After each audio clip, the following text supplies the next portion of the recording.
അവൻ വരുന്നത് വരെ ഞാൻ പുറത്തു പോകില്ല. ഈ ഒരു സെൻറ്റൻസ് നമുക്കൊന്ന് ഇംഗ്ലീഷിലേക്ക് ട്രാൻസ്ലേറ്റ് ചെയ്താലോ. അപ്പോൾ ഇംഗ്ലീഷ് എന്ന് പറയുമ്പോൾ നേരെ തിരിയൂലേ, മലയാളം പോലെയല്ല ബാക്കിൽ നിന്ന് വരിക. സോ ഞാൻ പുറത്തു പോകില്ല എന്ന് ആദ്യം എഴുതാം. ഭാവിയിൽ നടക്കാൻ പോകുന്ന കാര്യമാണ്. സോ ഞാൻ ഭാവി ആയതുകൊണ്ട് തന്നെ വില്ലാണ്, പോകില്ല എന്നാണ് പറയുന്നത്, നെഗറ്റീവാണ്. സോ ഐ വോണ്ട് ആണ് ചേർക്കുക അല്ലേ, ഐ വോണ്ട്.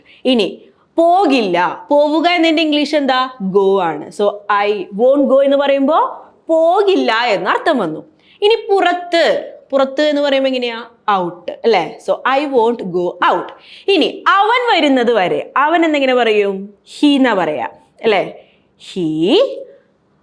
ദെൻ വരിക എന്നതിന് കം ആണ്, പക്ഷെ ഹി ഉള്ളതുകൊണ്ട് അവിടെ എസ് ആഡ് ചെയ്യണം കേട്ടോ, ഹി കംസ്. പക്ഷെ ഇവിടെ ഒരു മിസ്സിങ് ഒരു സാധനം ഉണ്ടല്ലോ, ഈ വരെ എന്നുള്ളത്. ഈ വരെ എന്നതിൻ്റെ ഇംഗ്ലീഷ് എന്താ, until. Okay, so I won't go out until he comes. Thank you. English Bus. Learning Simplified.